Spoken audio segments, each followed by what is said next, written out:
Olá pessoal, sejam bem-vindos, sejam bem-vindas ao Cinematório Café, podcast do site Cinematório.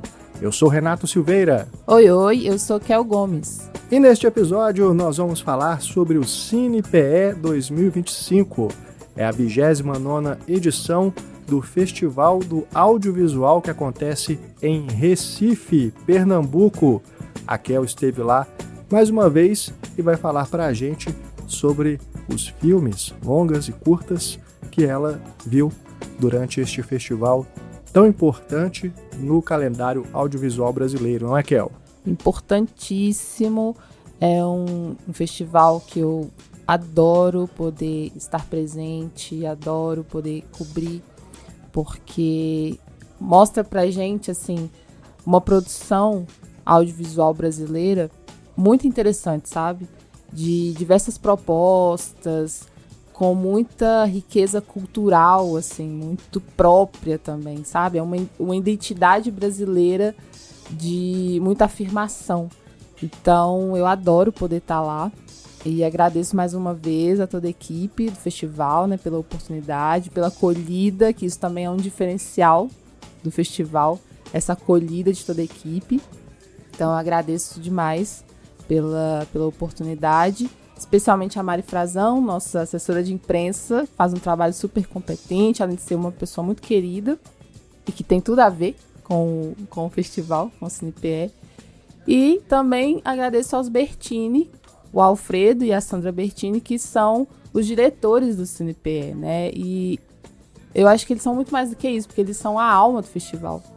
Você percebe neles toda uma dedicação, assim, toda uma paixão pelo que faz. E isso contagia, né, todo mundo, assim, porque eles estão lá o tempo todo, colocando esse gás, essa paixão ali em todos os processos. Isso faz muita diferença, né, num evento desse porte.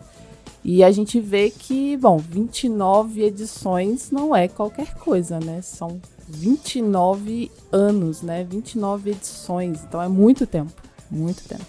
Bom, o festival aconteceu entre 9 e 15 de junho de 2025. As mostras competitivas aconteceram no Cinema do Teatro do Parque e as mostras paralelas aconteceram no Cinema São Luís, esse cinema histórico que você teve a oportunidade de conhecer, né, Kel? Era o que estava faltando, na verdade, porque quando eu fui nas outras edições, o cinema ainda estava fechado, né, porque ele está passando por uma reforma.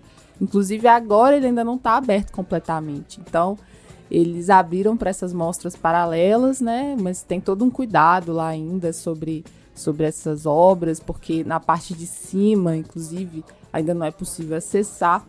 Mas eu fiquei tão feliz de poder conhecer, porque eu queria, de fato, ir até ele para assistir a um filme, sabe? Eu não queria simplesmente chegar na fachada e fazer uma foto. Eu queria sentir o cinema, vivenciar o cinema. É um cinema, né? Então, assim, para você conhecê-lo, eu acredito que é isso, é ver um filme. E a projeção está muito boa, muito boa. Que massa. E aí foi um sonho realizado, que foi conhecer esse cinema que é icônico, né? A gente vê muito ele nos filmes pernambucanos, né? Principalmente o Kleber Mendonça Filho, em Retratos Fantasmas, então.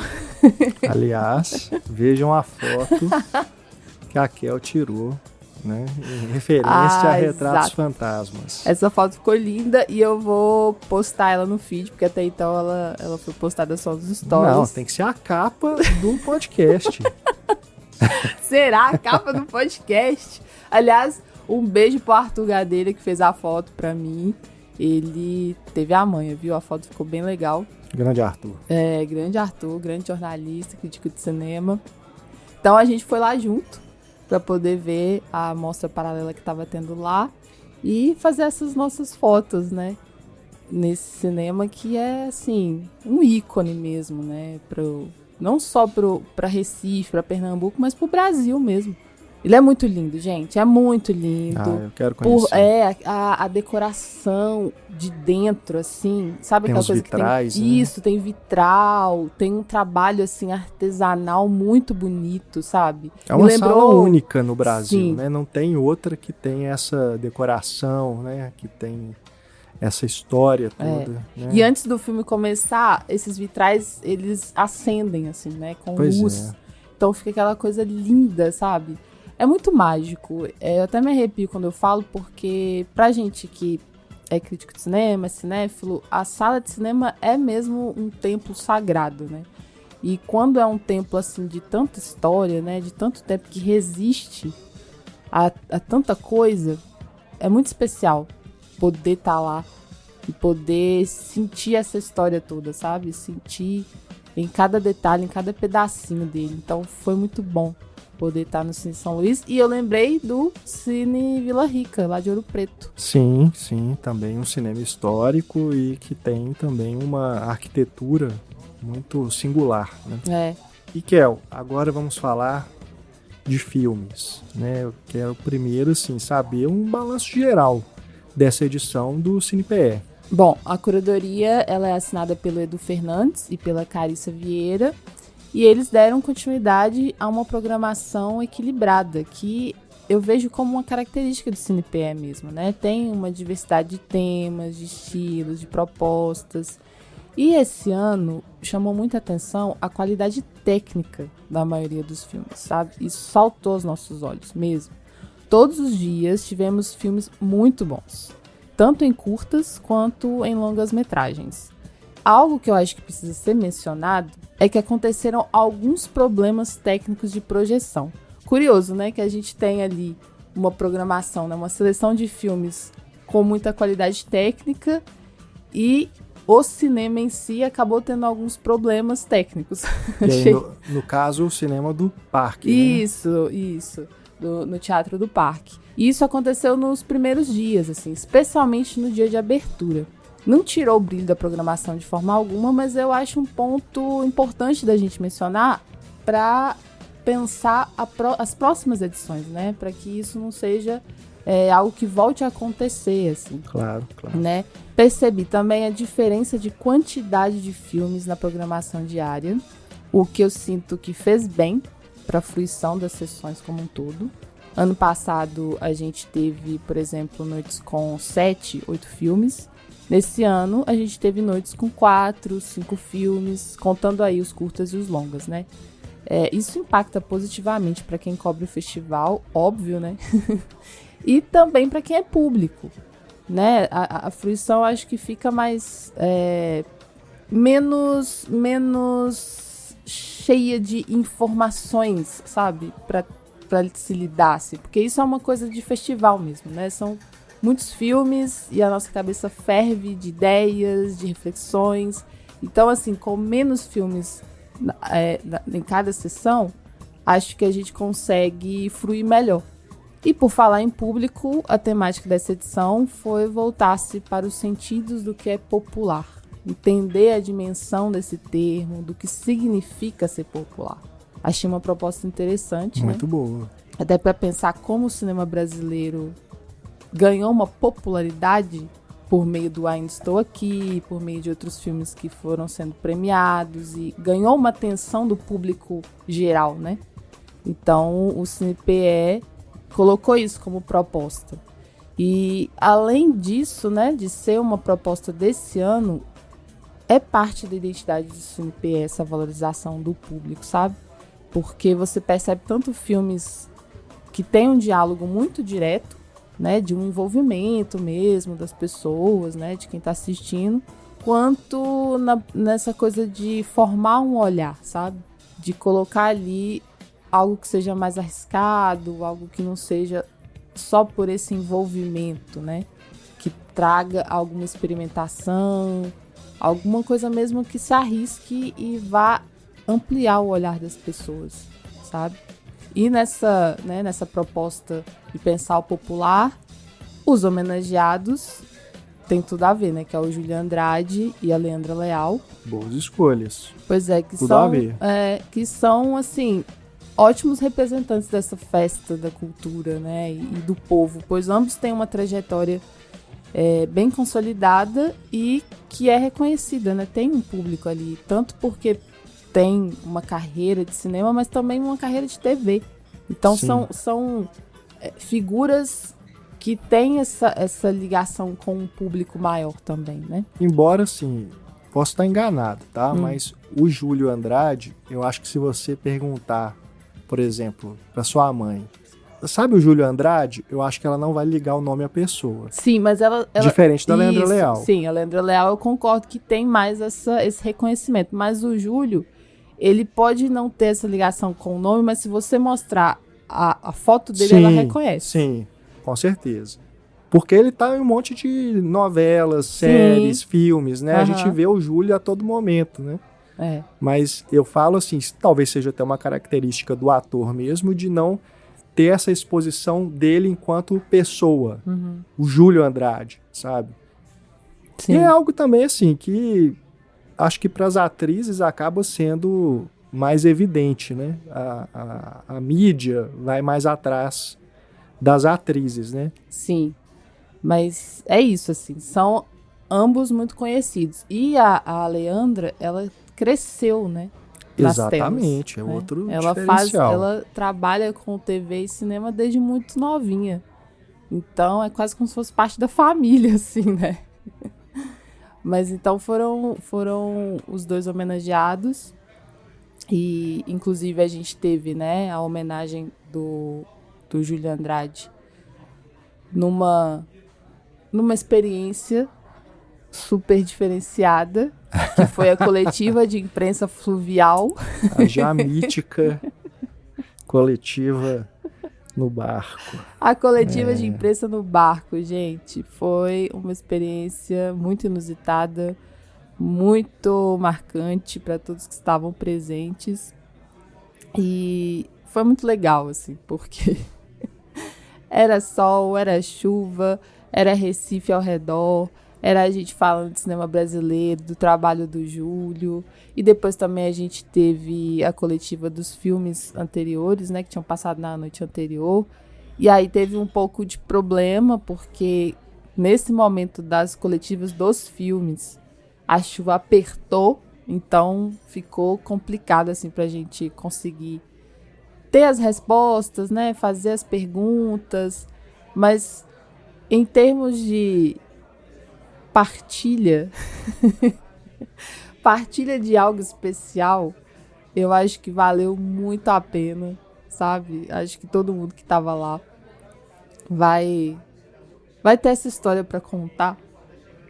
E os outros festivais que lutem para poder conseguir proporcionar uma experiência tão impactante como essa. Não, essas peculiaridades, né, da nossa profissão, né, elas são realmente marcantes. Eu nunca me esqueço da vez que eu tinha que fazer uma entrevista com o Cal Hamburger sobre o ano que meus pais saíram de férias. E o Michel Joelzes, na época, criança. Ainda, né?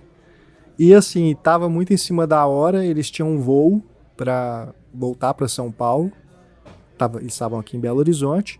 E aí a assessora falou, você não quer entrevistar eles na van indo para o aeroporto? Não. Aí eu, claro. Mas é claro. E foi uma experiência única, né? Que até hoje eu lembro. Então, são essas coisas, né? Sim. Às vezes surgem assim, fora da programação, né? E fica marcado para sempre. E aí não é só pela entrevista em si, né? Mas tudo que se vivencia ali junto, sabe? Essa travessia, né? No seu caso, ali dentro de uma van. E no nosso caso, num barco, assim. Mas foi bem bom. Então, legal. CinePE 2025 tem essa marca pra gente. Bom, eu tava falando, né? De filmes que trazem essa cultura popular, esse apelo popular. Mas um festival também se propõe a trazer o que é risco, né? E aí eu acho que os riscos, no caso, estavam mais presentes em filmes das mostras competitivas de curtas. Tanto a mostra pernambucana quanto a mostra nacional. Já a mostra competitiva de longas, no geral, Os filmes tinham, sim, seus traços autorais, mas eles tinham uma conversa muito direta com o público, assim. Eles são filmes com narrativa de começo, meio e fim, sabe? Dramas muito bem executados, personagens com os quais você se identifica facilmente, não são personagens difíceis, né? Temas com representatividade, aquelas discussões assim que são discussões contemporâneas, que estão muito presentes, assim, estão muito presentes no nosso tempo, né? Então eu acho que esse diálogo mais direto foi uma tônica da mostra de longas mesmo. Enfim, é esse conjunto de fatores que faz de um filme, né, algo mais atrativo para o público mesmo. Além da qualidade técnica que eu citei anteriormente. E eu saliento 2 protagonismos, digamos assim, né? O de mulheres, tanto à frente quanto atrás das câmeras. E o de cinema de gênero, porque vários filmes podem ser considerados fantásticos, por exemplo, né? Especialmente com elementos de horror e de ficção científica, mas também tivemos comédias, tivemos romance, né? Inclusive tinha um dos curtas lá que estavam sendo esperados porque tinha algo de Richard Linklater. Então, assim, Então, assim, essa identificação, né, com um certo gênero também foi uma tônica desse ano. E mesmo em alguns documentários, o flerte com gênero também ficou evidente, sabe? Isso eu achei bem interessante, assim, né? Como pensar essa produção atual. Bom, então eu quero saber agora dos filmes, dos títulos, né? Quero saber, assim, o que você vai destacar, o que a gente pode anotar, né? Porque isso a gente sempre fala quando a gente faz podcasts sobre festivais. Pega um papelzinho aí, abre o seu bloco de notas aí, onde for, no seu dispositivo, e vai anotando os títulos dos filmes que a gente comentar, porque são indicações para você procurar, tanto em festivais que acontecerem daqui para frente e também quando esses filmes chegarem no circuito, no streaming, né? Então, é uma oportunidade para você já ir pegando esses nomes e você ficar atento, atenta, quando eles estiverem disponíveis para você assistir, onde quer que for. Exatamente. E para quem esteve no festival, né, comente com a gente o que você achou desses filmes, né? Se você concorda com os prêmios. Então é bem essa troca, né, entre quem esteve e quem não esteve, mas pode ter a oportunidade de ver o filme em algum outro momento. Então, os maiores destaques da premiação foram também os meus 3 favoritos em relação à mostra competitiva de longas. Então, fui muito contemplada. Obrigada, júris. A Melhor Mãe do Mundo, da Ana Mulaert, foi consagrado como o melhor filme pelo júri oficial. Além de ganhar os prêmios de melhor roteiro, melhor montagem, melhor atriz para Shirley Cruz e melhor atriz coadjuvante para Rejane Farias. Rejane, grande Rejane. Gente, eu gosto muito do filme. Foi o filme que abriu a mostra competitiva, abriu o CinePE. E ele acompanha a trajetória de Gal, que é vivida pela Shirley Cruz, de uma maneira, assim, sublime. A Shirley Cruz está incrível, maravilhosa, sabe? Uma força da natureza. Grande parte do filme, assim, da alma do filme, da qualidade do filme, é por conta da interpretação da Shirley Cruz, com certeza, né? Então, a Gal é uma catadora de recicláveis que sofre violência doméstica e ela foge com os 2 filhos pelas ruas de São Paulo. O Leandro, que é interpretado por Seu Jorge, ícone aí da nossa cultura, da nossa música, né, e também do cinema, ele representa essa figura do homem opressor, né, e vai marcar o motivo pelo qual ela precisa dar início a essa jornada. Então, o filme constrói essa narrativa a partir do impulso de ruptura que ela tem que ter com essa realidade de violência, né? Mas rapidamente o filme também se converte em muito cuidado, em uma resistência, em uma ternura, sabe? A Gal transforma essa fuga em um gesto de proteção e de reinvenção da infância, que é muito bonito de ver, assim, porque ela tenta proteger os filhos, sabe, da violência do que ela tá vivendo e do que é esse desamparo até de política pública mesmo, assim, de ela enquanto mãe tá na rua carregando os filhos num carrinho, sabe, num carro de carregar recicláveis, mas ela transforma essa experiência dessas crianças em algo lúdico, sabe, para que eles enfrentem da melhor forma possível. E como eu falei, a Shirley tá magnífica. Eu não tenho mesmo palavras para expressar o quanto que ela engrandece a personagem, sabe? Que massa. E a Ana Mui Laerte, ela imprime a sensibilidade que ela tem, né? Essa atenção aos detalhes do cotidiano, essa atenção às personagens, sabe? Que eu acho que ela tem um cuidado mesmo de como retratar essas pessoas, né? Que é de uma realidade diferente, muito diferente da dela. Então, ela não idealiza, ela não fetichiza, né? Ela faz da cidade de São Paulo um lugar, um espaço que é muito hostil, mas ao mesmo tempo, inesperadamente, tem cantinhos acolhedores, assim. Inclusive, um dos cantinhos acolhedores que me chamam muita atenção é um espaço de ocupação. Então, as pessoas transformam esse espaço que está abandonado em um lugar de muita troca, de produção mesmo, até de uma certa economia criativa ali, que as pessoas conseguem manter a subsistência, entendeu? Em um lugar de ocupação. Então é importante mostrar isso, né? Porque muitas vezes as pessoas falam, quem está ocupando aquele prédio abandonado ali é gente, sabe, que não trabalha, é gente que, né, não quer pagar imposto, enfim, sabe, coloca um estigma em ocupações que o filme, ele ajuda a quebrar esse estigma também, que está mostrando essas pessoas ali o quanto que elas fazem desse lugar abandonado um lugar de vida, um lugar de produção, um lugar criativo, um lugar onde as pessoas possam existir, sabe, de maneira digna, assim. É um pequeno recorte do filme como um todo, mas que eu acho importante. É uma sensibilidade que a Ana Mui Laerte imprime para trazer esse tema também, sabe? Ana Mui Laerte, de que horas ela volta? É proibido fumar, Durval Discos, né? Isso. Grande diretora. Grande diretora, um dos nossos grandes nomes. Sim. Né, do cinema brasileiro. E aí a linguagem aposta nesse realismo que não se limita à representação de precariedade, né? Porque poderia cair nessa representação estigmatizada também, né? Mas ela amplia um olhar sobre a maternidade, sobre os afetos, sobre o que é família, sobre o que é amor também, os amores distorcidos, porque antes de tudo existe uma relação de amor entre a Gal e esse companheiro dela, sabe? Por mais que exista a violência doméstica, tipo, antes existiu esse apaixonamento, né? O encontro dessas duas pessoas. Então, isso é importante colocar também.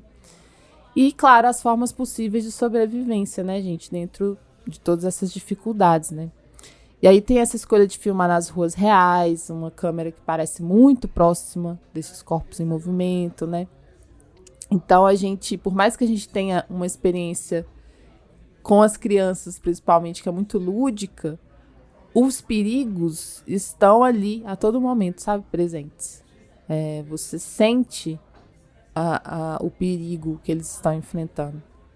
E falando nos filhos, eles são interpretados por uma dupla encantadora, que todo mundo ficou assim...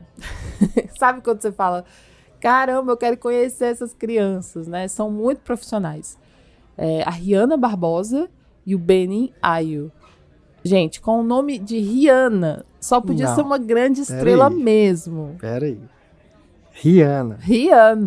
Aliás, eu não sei se você vai comentar sobre isso, mas desde já, porque você citou o nome da garota, eu já fiquei curioso aqui, porque eu tô percebendo que tem uma gama de participações de pessoas que estão ligadas à música aqui. Exatamente. Não vou dizer uma gama também, né? Mas, por exemplo, a gente já falou do Seu Jorge.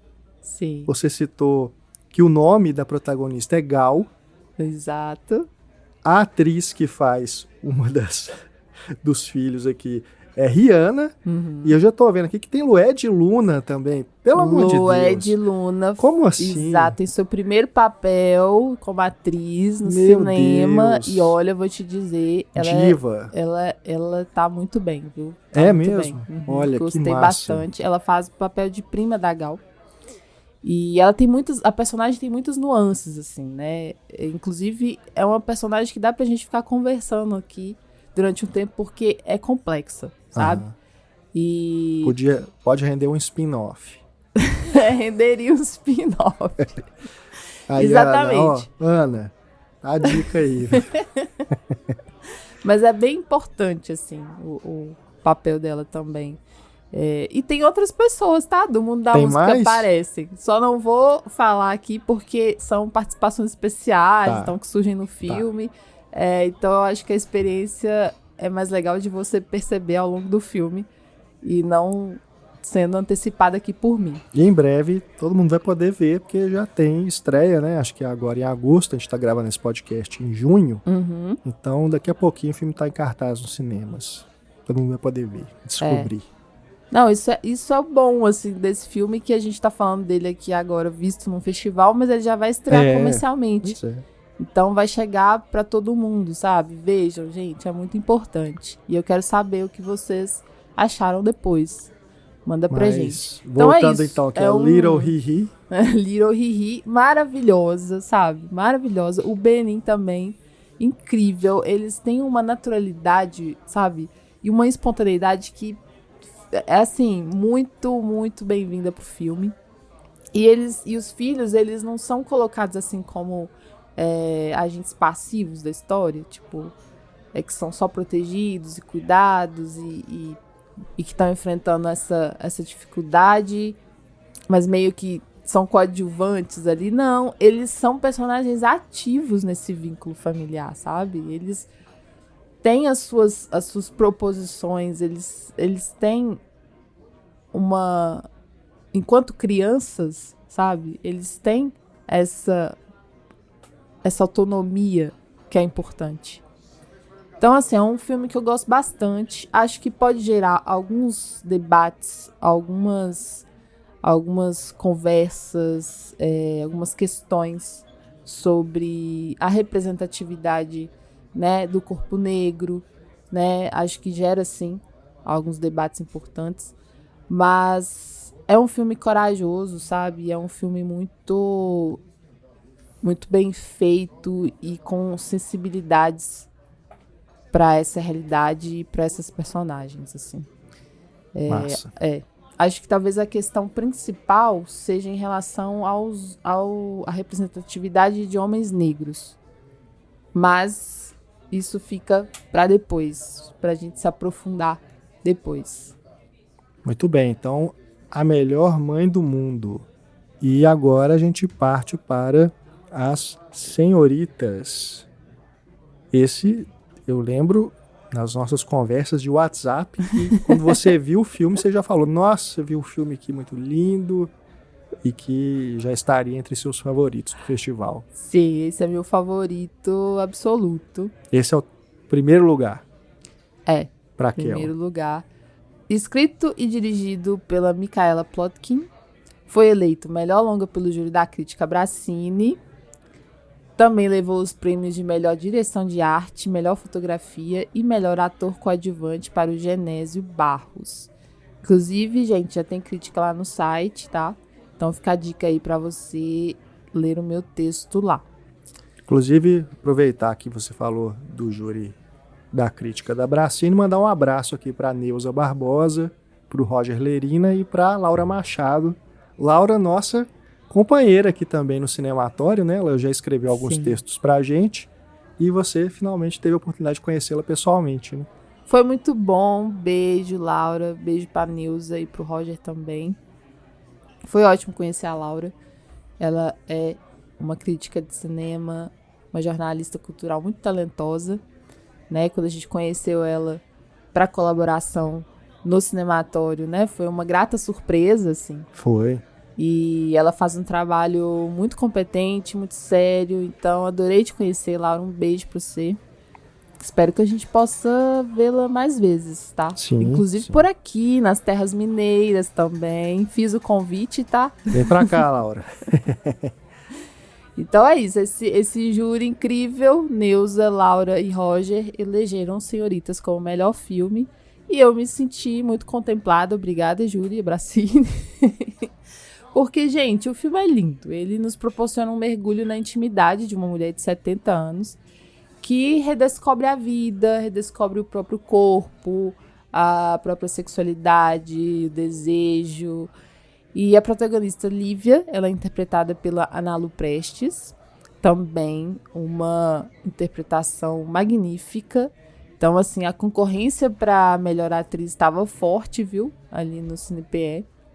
E a personagem dela é uma arquiteta aposentada, casada, que após anos voltada para a família, ela vê a sua rotina ser levemente desestabilizada com a chegada de Lucy, que é uma amiga dos tempos da juventude.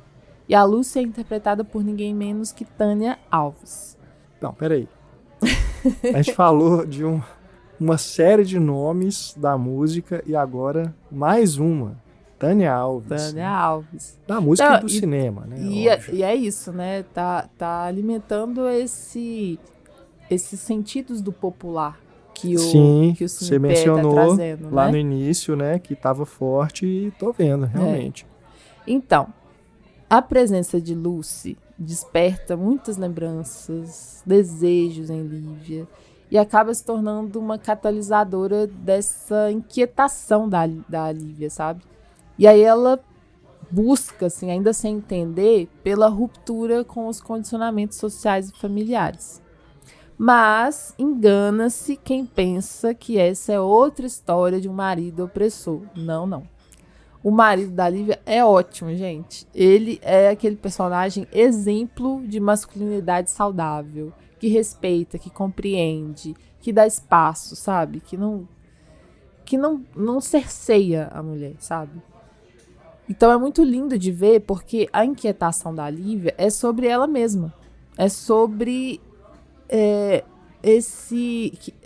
assim, mesmo estando em um relacionamento saudável, ela precisa se reconectar consigo mesma, sabe? Com os próprios desejos, com outras mulheres, com outras atividades, outros lugares que ela quer pertencer, que ela quer estar.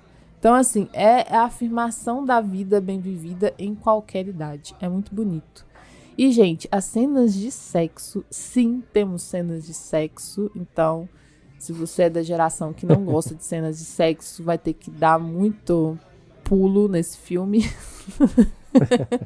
Passa pra frente. Né? Passar pra frente, é. Porque são cenas muito maravilhosas. São bem filmadas, são sensuais. Então, é um filme pura pulsão de vida, de movimento, de conexão. Belíssimo. Já quero ver também. Espero que chegue em breve aí. Não demore muito. Senhoritas. Muito bom. E bom, você está falando de popularizar, né? Então temos agora o vencedor do Júri Popular. Sim, o Júri Popular escolheu Nem Toda História de Amor Acaba em Morte, do Bruno Costa. Escolheu como o melhor filme, né, de toda a mostra competitiva de longas. E faz todo sentido ser a escolha do público, porque é uma comédia romântica bem descontraída, divertida, com um elenco carismático e que fala de inclusão de maneira natural, fluida. A história é sobre Sol, uma professora de meia-idade que se separa do marido e se apaixona por Lola, uma jovem atriz surda. Elas iniciam um romance leve em que cada uma vai descobrindo a outra aos poucos. Mas as coisas se complicam quando Lola passa a conviver sob o mesmo teto que o ex-marido de Sol, o Miguel. Então a gente tem Sol, Miguel e Lola, tudo no mesmo lugar. É ex, é atual, tudo junto. Então vocês imaginam a situação, né? E assim, a Sol ainda não tinha ficado com mulheres antes. Então, pro ex-marido dela, isso é super estranho. E é muito legal que ela fala com muita naturalidade, assim, quando ele pergunta pra ela, mas agora você é lésbica? E ela fala, sem rótulos, Miguel, o que eu achei perfeito, sem rótulos. né? São novas possibilidades de amor que essa mulher tá explorando, e ponto, assim. Não precisa rotular, sabe? Isso é uma fala bem importante. E aí o Miguel é um homem cheio de comentários preconceituosos, mas o personagem, ele é suavizado e tratado na chave do humor. Porque é isso, é uma comédia romântica divertida, sabe? E aí, essa é uma produção que já é um marco muito positivo no cinema brasileiro, pois tem um elenco de pessoas surdas, né? Incluindo a talentosa Gabi Grigolon, que vive a protagonista Lola. E ela vive com muita naturalidade, assim. Ela também, como eu disse, né, um elenco carismático, e ela tem esse carisma, sabe? Muito talentosa mesmo. A gente torce pela personagem dela, a gente quer saber mais dela e da filha Coda, ou seja, a filha ouvinte, né? E, aliás, a menina é filha dela na vida real também. Ah, é? Olha. Sim, sim. Legal. Mas o filme, ele tem essa coisa de não tentar se aprofundar nas personagens, sabe? É mesmo focado na comédia de situações e dessas relações que estão entre chegar ao fim ou que tá começando, né? E, claro, o rolo que existe aí no meio disso tudo, né? Quando as coisas estão acontecendo simultaneamente. E tem aquelas figuras que são as figuras amigas, né? Que também sempre chamam atenção, né, nas comédias românticas, sempre com comentários espirituosos, engraçados. Então, assim, eu diria que é um ótimo filme Sessão da Tarde. Ah, muito bom. Isso é um grande elogio. Uhum. Muito bom. Quero ver também. O nome de novo, pessoal anotar aí. Nem toda história de amor acaba em morte. Belo título. E bom, sei que ainda tem mais 2 filmes da competitiva. De longas. Né? E o que é curioso, os 2 foram premiados também, ou seja, teve para todo mundo. Teve prêmio para todo mundo. E são 2 documentários. Os únicos documentários da Mostra Competitiva de Longas ganharam os prêmios relacionados a som, a trilha sonora. Então é interessante, né, pensar isso. Sim. Itatira, de André Luiz Garcia, levou melhor edição de som.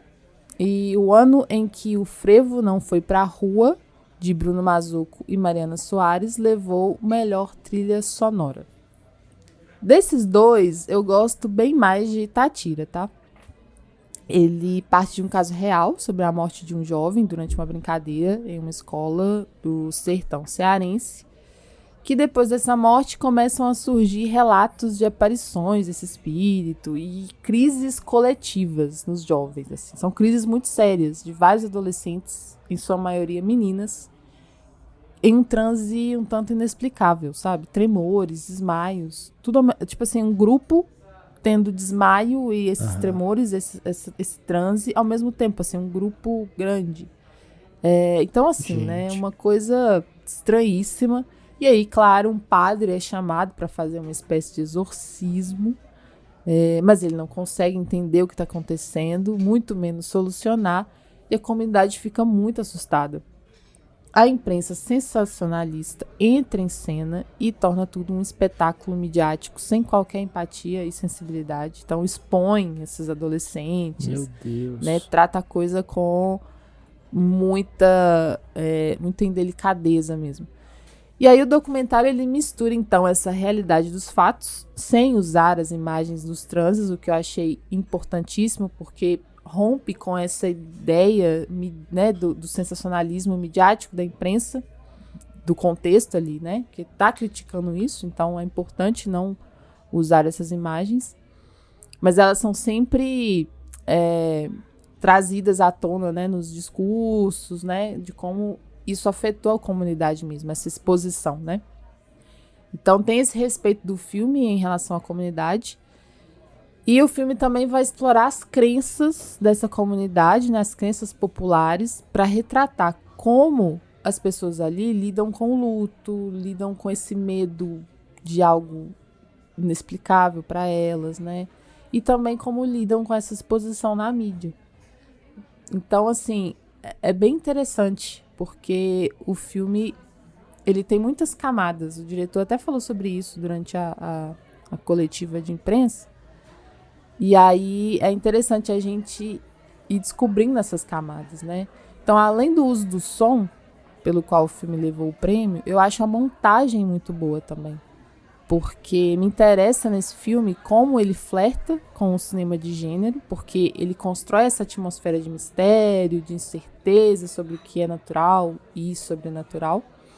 Usa muito de imagens contemplativas, sabe? Essas imagens do interior para você ouvir passarinho, ouvir o vento, ouvir sons que nessa vida corrida que a gente tem de cidade, assim, a gente não consegue prestar muita atenção, né?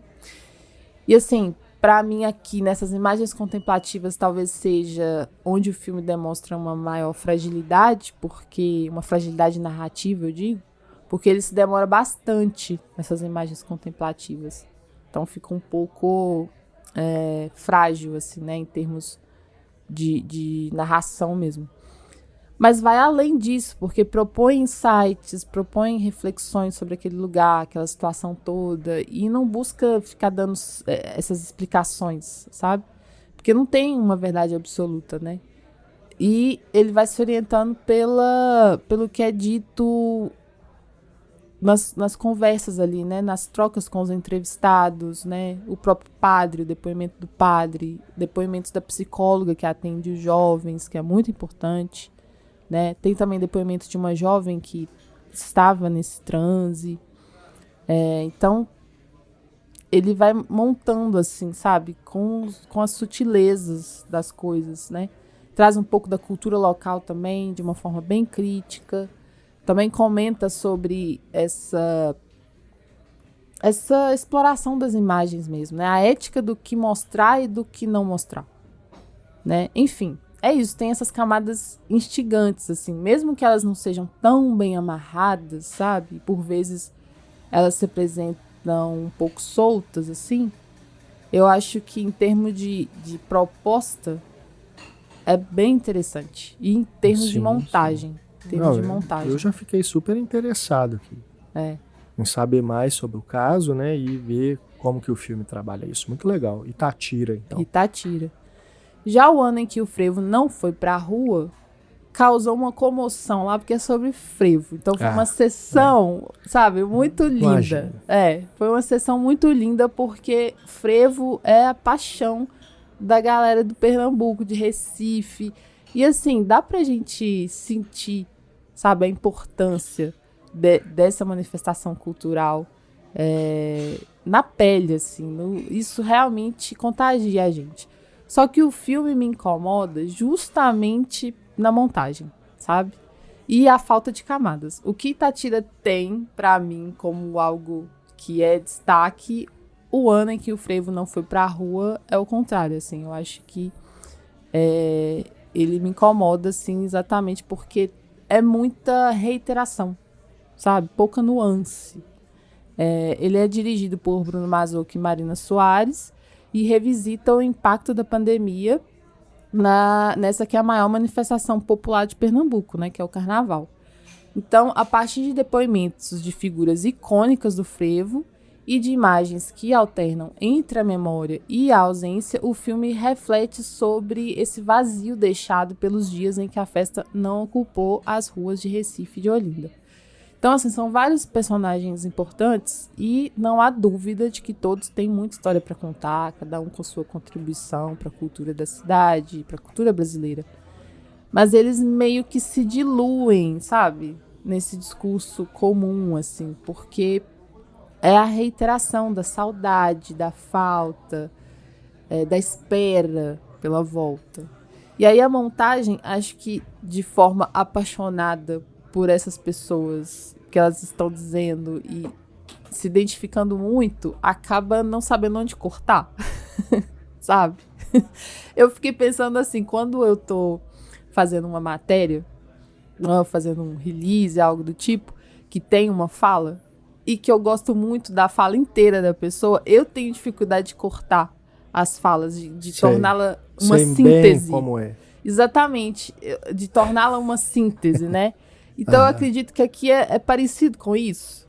Sim, então sim. São pessoas que reverenciam muito essa cultura, né? Essa manifestação tão linda que é o frevo, E aí, de forma muito apaixonada por esses depoimentos, acabou não conseguindo cortar, não, não criaram uma síntese disso, assim, que é a minha avaliação mesmo, né? E além da questão da montagem, por ser um filme que fala sobre esse período tão específico e que é também tão sofrido, né, da nossa experiência coletiva, eu sinto falta de mais contextualização, mais posicionamento crítico sobre a pandemia em si. Entendi. Né?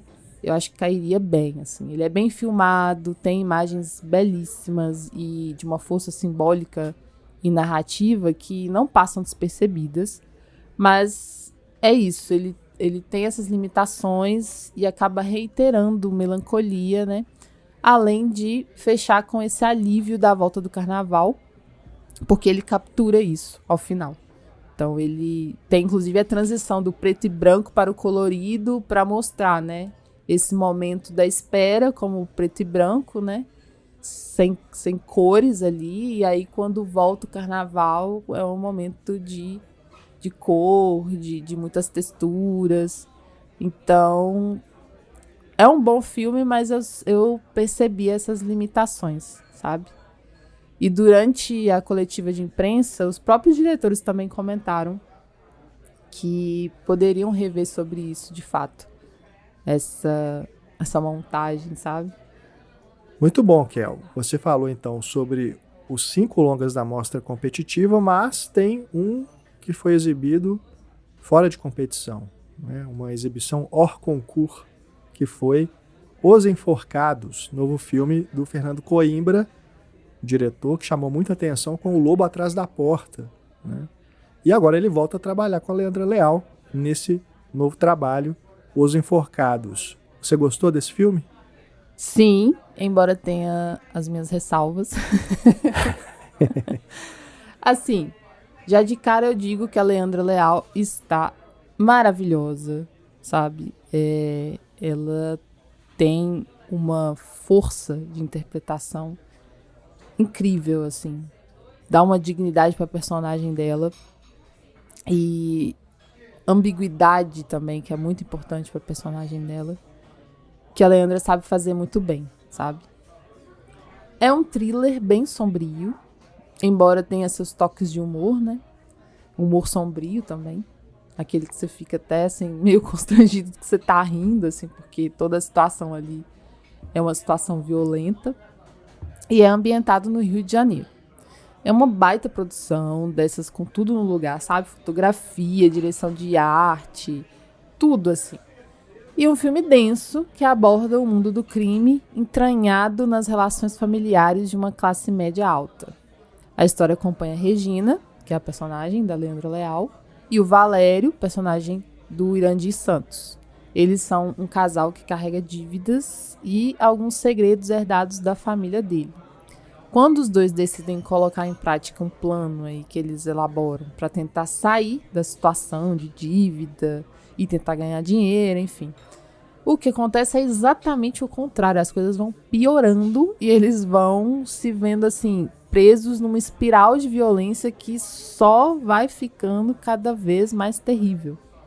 Então, assim, aquilo, né? Tá tentando sair de algo ruim, mas, na verdade, vai se embolando ainda mais. Sabe? Porque é uma cobra querendo comer a outra.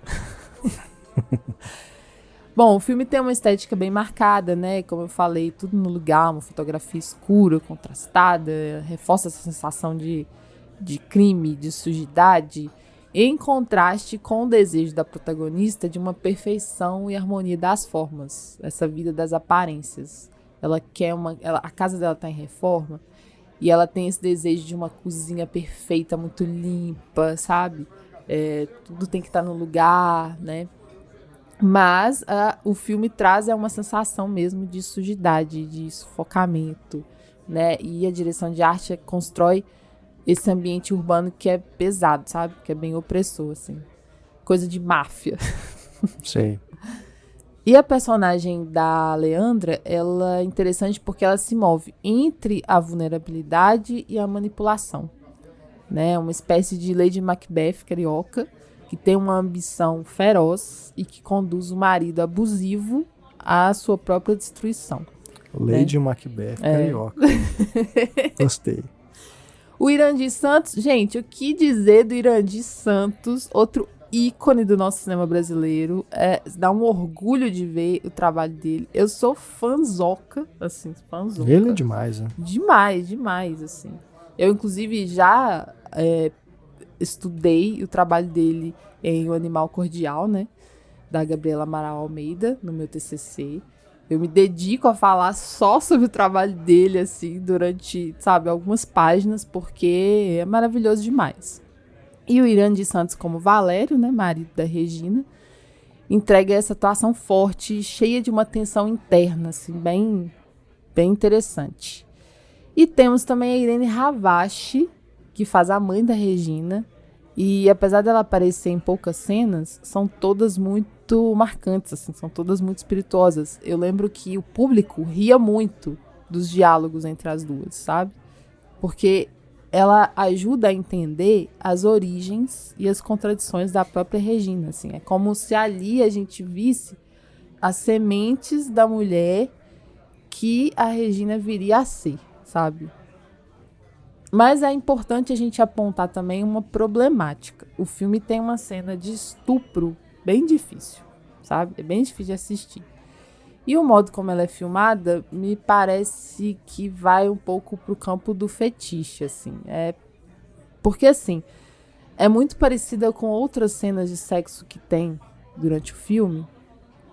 E nessas cenas tem uma pegada BDSM consentida, sabe? Então, assim, meio que mistura uma coisa com a outra, porque antes a gente já teve essa cena num outro contexto, num contexto de consentimento, num contexto, né, de sexo consentido mesmo.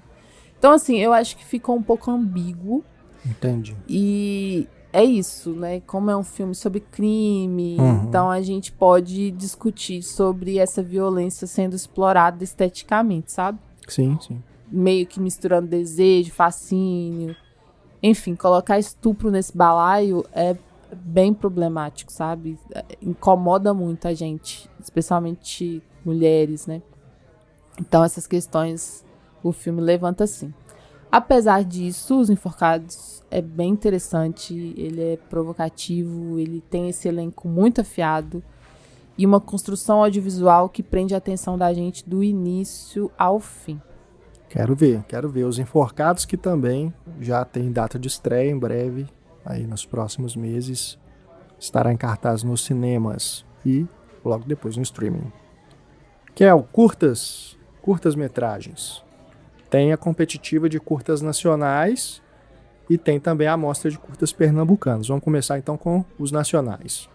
Dos curtas nacionais, o maior destaque foi Kabuki. Ah, esse eu vi. Ah, então, eu tava esperando você comentar. E já comentei. Pois no nosso podcast sobre o Festival de Brasília. Sim. Lá ele foi premiado também. Que é do Thiago Minamisawa. Então agora eu deixo pra você comentar. Não, a gente vai comentar junto, porque o filme levou 4 prêmios merecidíssimos, né? A animação ganhou melhor filme, melhor direção de arte e melhor trilha sonora.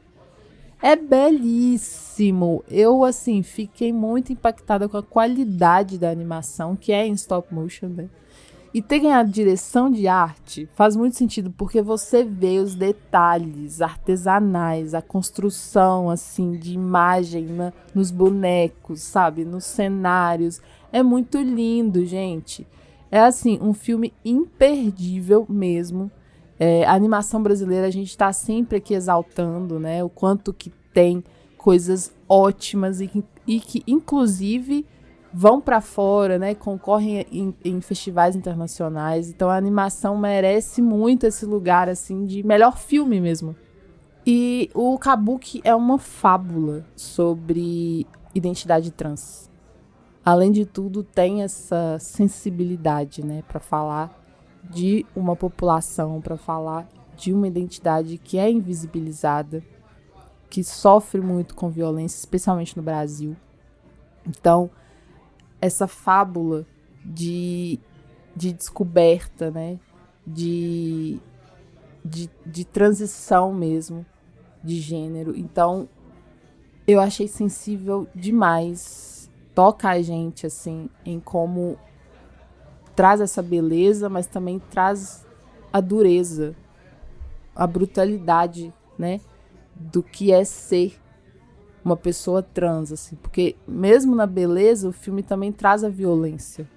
E essa estética muito artesanal, sabe, dos bonecos em movimento, da ambientação, sabe, tem essa coisa do que é nipônico, né, então tá falando de tradição também, que é muito interessante, né, então esse contraste, né, entre tradição e o que é do contemporâneo. Enfim, eu fiquei muito... Como é que eu vou dizer? Eu fiquei muito imersa naquele universo que ele criou, sabe? Eu acho até difícil de traduzir assim, porque é filme que, enquanto você tá falando dele, você tá lembrando das imagens, assim. Porque ele realmente te transporta ali para aquela poética muito visual. Então é isso, essa sensibilidade, essa forma de falar de um tema que é importante, que é difícil, mas que é também muito bonito, né? E traz uma personagem muito interessante, assim, muito criativa. Tem essa coisa das máscaras, sim, né, também, sim. Que vem da cultura nipônica também, Kabuki, né? Máscaras, máscaras como fases, né, como camadas. Sim. Não, faço minhas as suas palavras. Você já comentou tudo, assina embaixo. Aliás, você comentou sobre o filme muito melhor do que eu no podcast do Festival de Brasília. Então, fica aqui já essa recomendação em dobro para você assistir a Kabuki. Procure aí no Porta Curtas, né? Procure aí também nas plataformas de streaming brasileiro, né? Tem aí a Itaú Cultural Play, Então, Sesc Digital, né? Sempre isso que eu ia dizer, porque... Vale a pena olhar lá, porque os curtas brasileiros costumam circular nesses lugares. Então, isso que eu ia dizer, porque o Kabuki é um dos curtas que está no Itaú Cultural Play, porque tem um recorte da programação do CinePE, do Itaú Cultural Play, que fica disponível até julho. E Kabuki é um dos filmes que tá lá. Então, gente, não perde a oportunidade, sabe? Além do Kabuki, tem Depois do Fim, Casulo, A Caverna, Tuoro, Cavalo Marinho e Liberdade Sem Conduta. Então, são 7 filmes e todos eles eu super recomendo. Kabuki é imperdível. Se você tiver aí agora pensando, vou ver um agora, então veja o Kabuki. Mas escuta o podcast até o fim. Depois assiste o filme. Não sai daqui, não. Isso é importante. Tem que terminar de ouvir o podcast, aí depois vai ver o Kabuki. Isso. Anota aí no seu caderninho, no seu app de anotações. Bom, também tivemos Casulo, ficção da Aline Flores, que ganhou o melhor roteiro, melhor atriz e prêmio Abracine. Inclusive, a Aline Flores é a pessoa que faz a personagem principal, né?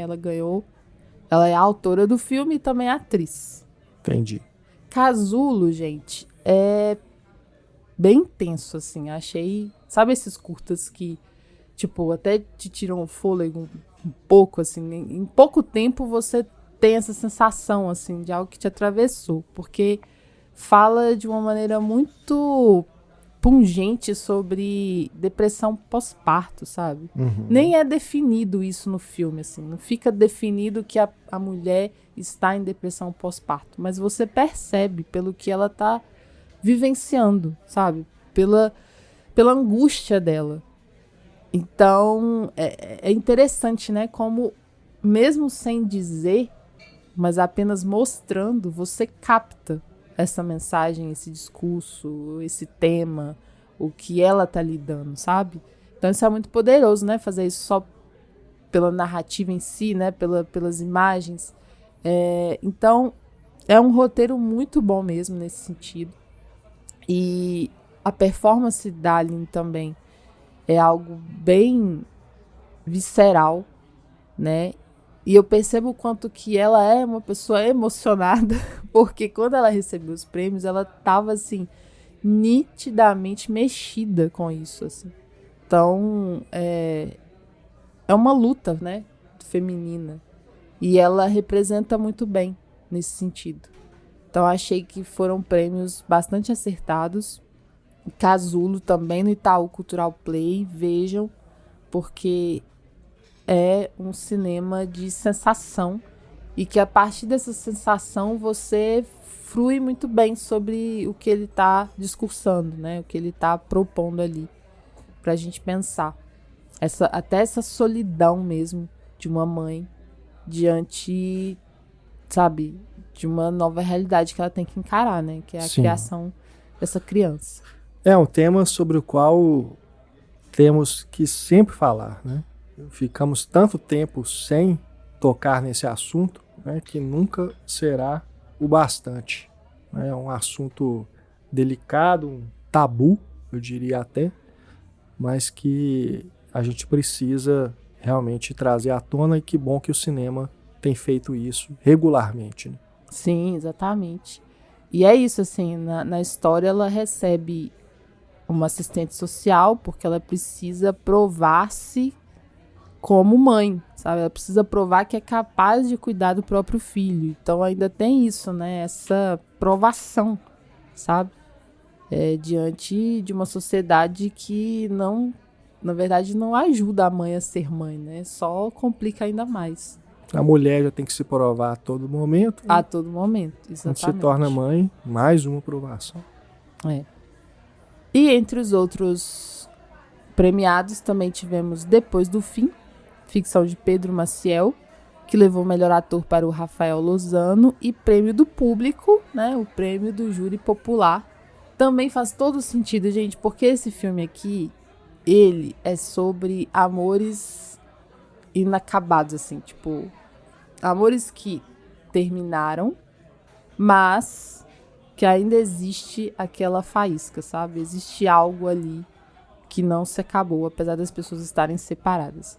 E é um filme que se passa todo dentro de um carro. Porque anos após o término, as personagens Ana e Theo se reencontram, meio que por acaso, assim. E a Ana oferece uma carona para ele, que é um ex-namorado de muito tempo atrás. Só que durante esse trajeto, aí que tá. As coisas vêm à tona, sabe? Enquanto eles estavam, né, sem se ver, tava tudo bem. Nesse momento de reencontro e de um trajeto que tem ali a sua... Tipo, o seu tempo, ele parece que fica... ele parece que se dilata, né? O tempo desses dois ali estão dilatados. Parece que o mundo ao redor nem existe mais.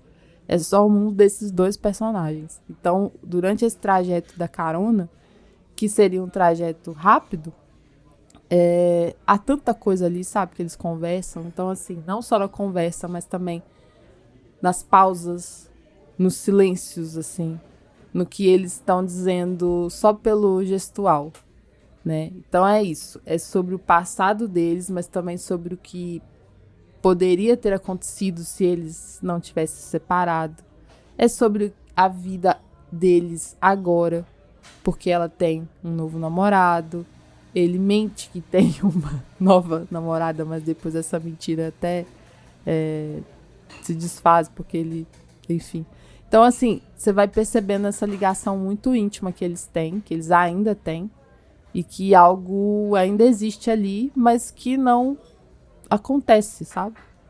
É isso. O filme é sobre esse pequeno momento de um trajeto em que essas duas pessoas têm uma história muito forte, uma ligação muito forte, mas não estão juntas.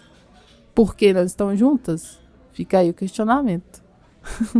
Mas é muito bonito, assim, porque o diálogo Legal. É muito bom. O diálogo é muito bom. Quero ver.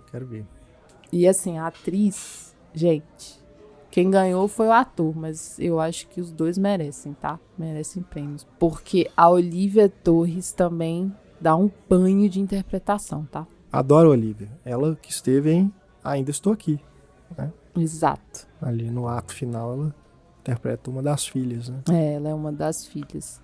E ela é muito boa mesmo, assim. Ela é ótima. Aqui ela tá brilhando mesmo. E o que mais que você traz pra gente da competitiva de curtas nacionais?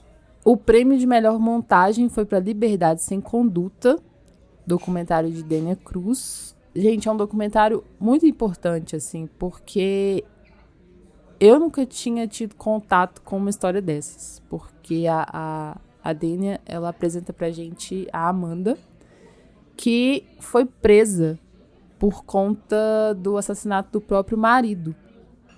Só que foi a forma que ela encontrou de sobrevivência, porque o marido era violento com ela, né? Ela vivia a violência doméstica e, como forma de salvar a própria vida, ela cometeu esse crime.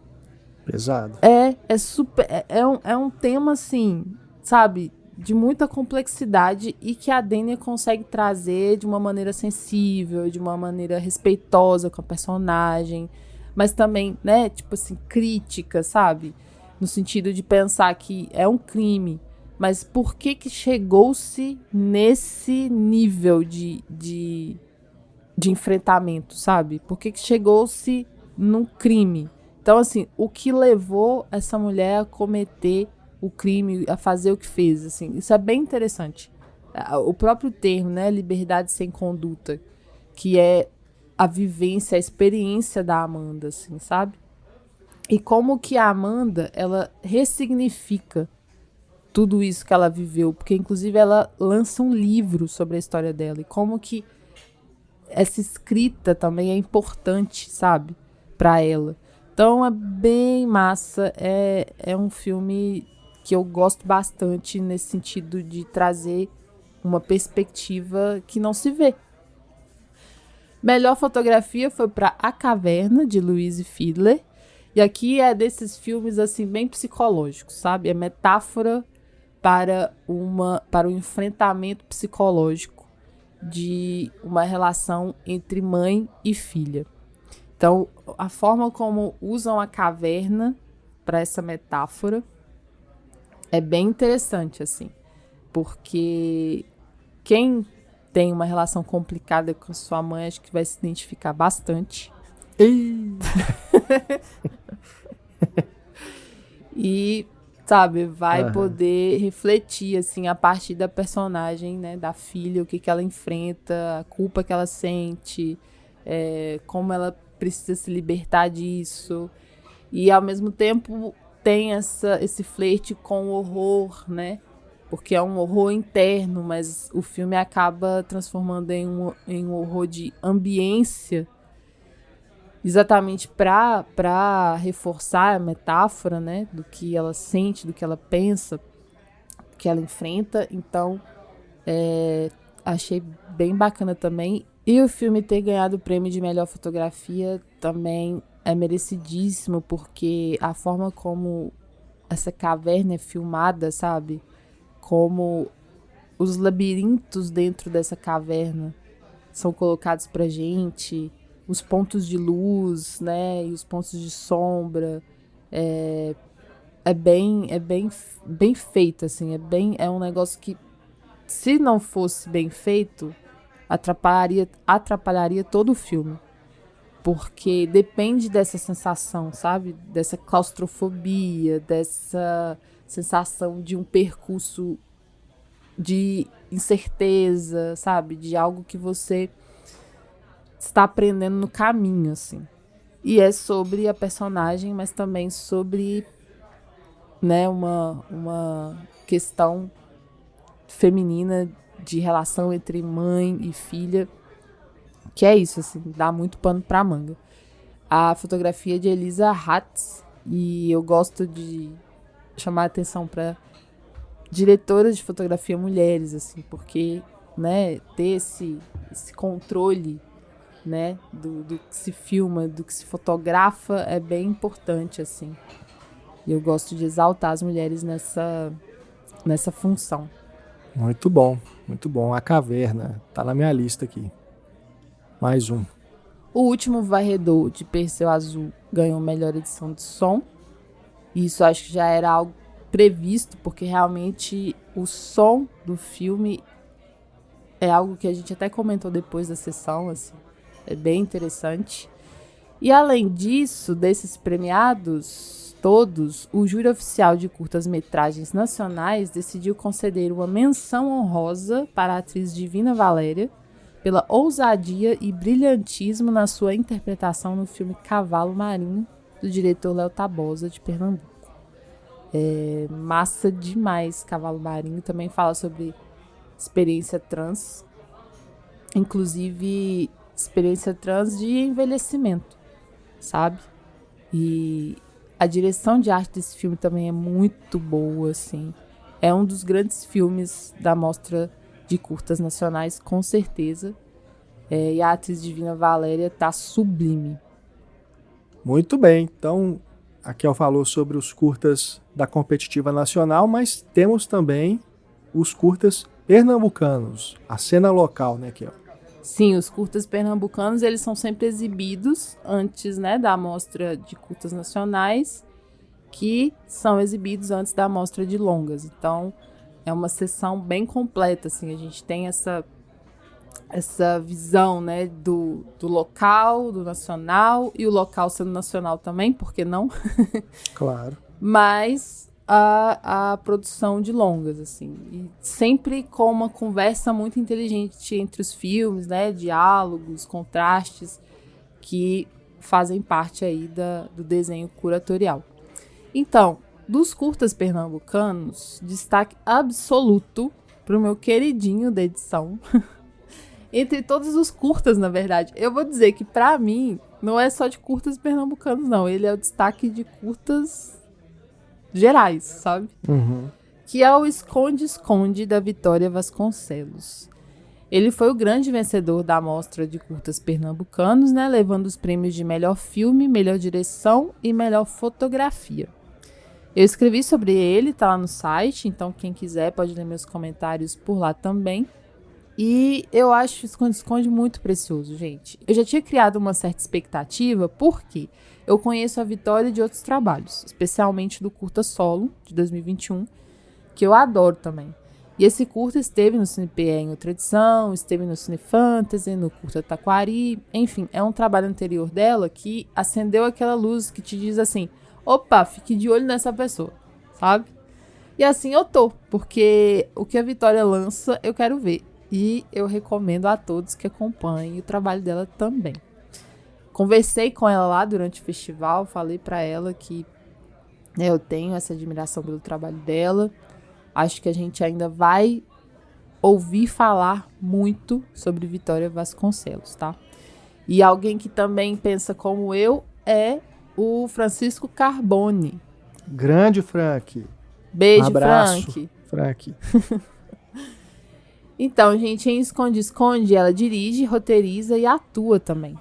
O filme usa película 16mm e uma câmera em primeira pessoa que observa Babi, uma jovem mulher que está em São Paulo, que se reencontra com a família de Recife. Pelo olhar da irmã dela, ou seja, quem está, né, operando essa câmera em primeira pessoa é a irmã dela, Luana, e a gente vai percebendo nuances dessa família e, principalmente, que há algo de estranho ali, algo que a Babi esconde por trás de uma máscara de que tá tudo bem, sabe? Então você vai percebendo essas nuances pelos gestos, pelos olhares, pelo que a câmera dessa irmã tá captando, assim. Então a irmã meio que também utiliza desse dispositivo para perceber, né? Algo que a olho nu, entre aspas, não estava sendo percebido, sabe? Algo que o cinema tá revelando. Isso eu acho muito lindo. E lembra o quê?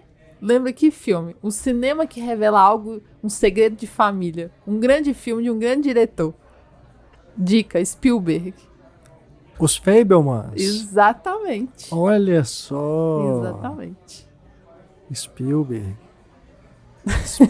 em Pernambuco. Um curta pernambucano.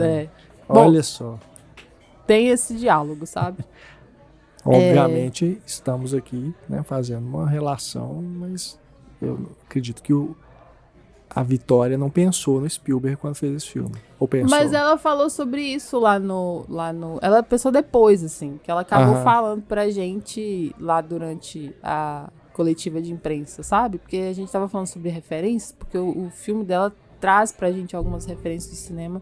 Entendi. E em relação a esse aspecto específico, né, do cinema como um dispositivo que revela um segredo, sabe, familiar, aí ela falou disso, ela falou sobre os Fabelmans, assim, que é uma coisa inesperada, mas que sim, acontece o diálogo por conta desse aspecto.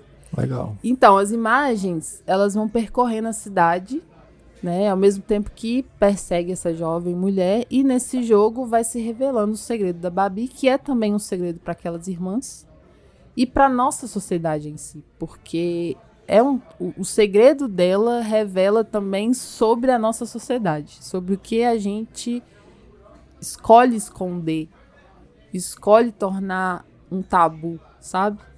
E aí, forma e conteúdo aqui, eu acho que se misturam de maneira muito genial mesmo, assim. Eu me apaixonei não só pela coragem do filme, né, pela provocação, mas como dar um contorno a isso com as escolhas estéticas muito precisas, né? Então, ela faz da nossa fruição uma experiência muito mais a partir da sensação, sabe? Da reflexão que vai perdurar a partir dessa sensação, né? Que vai ficar na gente ali.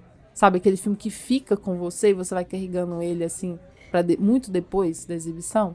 Então, é muito mais sobre isso do que uma interpretação, sabe? É como se você absorvesse mesmo pela construção cinematográfica, assim. Então, é um grande filme, com um grande final. O final também eu acho muito bom, sabe? Eu não sei se eu conto. Não vou contar. Não.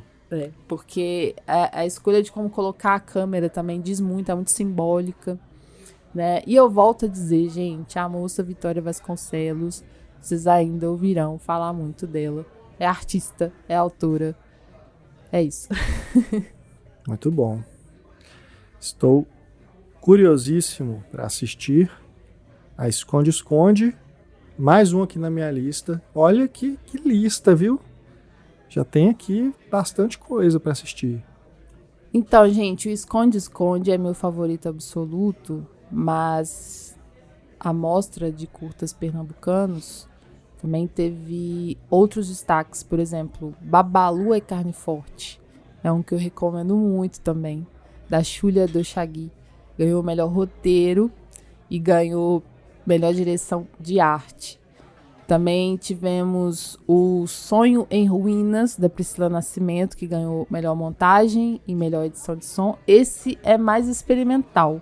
Então, digamos, é experimental, totalmente experimental. Então, assim, é porque o Babalu é Carne Forte também tem uma pegadinha, assim, sabe? De algumas experimentações, mas é bem, como se diz, você consegue entender completamente, assim, a narrativa e tal. Já o Sonho em Ruínas, ele é experimental raiz, assim.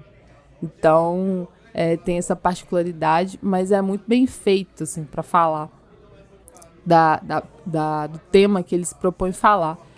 E ganhou melhor montagem e melhor edição de som, não é à toa, gente. Em poucos minutos ali, ele consegue trazer muitas camadas. Também tivemos o prêmio de melhor ator e melhor atriz para o curta Sertão, 2138, e esse eu recomendo super, porque é o ficção científica, assim, total. Com transições que me lembraram até Star Wars. Transições de uma cena para outra. Então fica aí a recomendação. Legal. E também tivemos o curta O Carnaval é de Pelé, como melhor trilha sonora, né, que traz aí a narrativa sobre um grupo de boi, né, muito interessante. Então vale a pena ser visto também. Foi um festival que teve um saldo muito positivo, eu acredito. Nossa, pra lá de positivo. É como eu disse, assim, a qualidade tava muito incrível. Teve também essa questão, né, de menos filmes durante as sessões, que faz toda a diferença pra gente absorver melhor, sabe? Só quem acompanha o festival sabe o Pois quanto que é cansativo, né? E principalmente depois ali da metade do festival, tem filmes que são prejudicados, né? Por esse cansaço, né? Então eu acho que faz toda a diferença mesmo um olhar mais cuidadoso da curadoria na hora de fazer a programação, né? Apesar de que no primeiro ano, eu sou apaixonada pelo primeiro ano que eu fui, 2023. Por exemplo, a gente teve o Frevo Miquiles, que pra mim é um filme, sabe, excepcional pra falar de frevo, de cultura do Recife. E a sessão foi muito importante também. Enfim, são edições diferentes, cada uma com suas particularidades. E essa realmente, assim, chamou a atenção pela qualidade técnica dos filmes, por essa conversa com o público, sabe? Essa conversa muito direta com o público, ao mesmo tempo que estava propondo autoralidade. Então, no geral, foi uma edição muito boa, com os problemas técnicos do início do festival, né? Como eu comentei. Que acontece. Da exibição, que né? Sim, exatamente. Pode acontecer e não estragam o brilho da programação de forma alguma. É só um ponto de atenção para as próximas edições, né? Também tivemos a presença da maravilhosa ministra Margarete Menezes na abertura, porque o Ministério da Cultura lançou os arranjos regionais, que é o novo edital para fortalecer o audiovisual no Brasil. Então, assim, são ações importantes para o cinema, para a produção de filmes, de séries e de outros produtos audiovisuais que apoiam regiões com menos acesso, sabe, a esses financiamentos. E, claro, fortalecem a cadeia do audiovisual, né? Isso é muito importante. Então, a gente teve a presença lá da ministra, da secretária também, da Joelma, que eu acho ela incrível. Ela, sabe, ela é muito apaixonada pelo que faz, ela tem sempre discursos muito importantes. Então, no dia da abertura, a gente teve até uma demora um pouco maior assim, da sessão por conta desse lançamento que é muito importante. Então, para quem quer estar aí atualizado em relação às políticas públicas do nosso audiovisual, recomendo que pesquise sobre os arranjos regionais. Então é isso, assim, foi uma edição de grandes presenças, sabe, de muitas propostas interessantes, de filmes que deixaram marcas na gente, de experiências inusitadas e divertidas, de encontros muito massa. Então, deixo aqui o meu muito obrigada mais uma vez ao CinePE pela oportunidade de estar lá, de vivenciar tudo isso, de trocar com tanta gente massa e de poder estar aqui falando de cinema brasileiro, né, com muita paixão e dizer, gente, tem filme demais para ser visto, sabe? E é bom se reconhecer na tela, sabe? É bom também conhecer mais da nossa cultura brasileira, assim, né? Tanto se reconhecer como conhecer outras realidades que estão no nosso país, né? Esse país tão gigante, assim. É só felicidade de poder estar aqui falando do CinePE. E vida longa ao CinePE. Ano que vem serão 30 edições, hein? A soma de 30 edições é a 30ª edição do CinePE ano que vem. Muito especial. Marco histórico. Muito bom. Parabéns aí a toda a equipe que trabalhou no CinePE.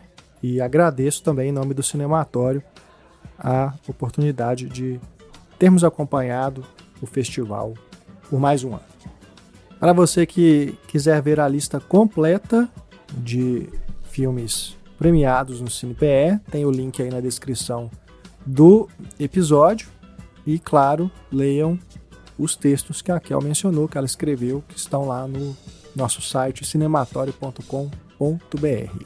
Obrigada a você que nos ouviu até aqui, que nos acompanha, seja pelo site, pelo podcast, no canal do YouTube. E Beijo, até a próxima. Grande abraço, pessoal. Até mais. Tchau.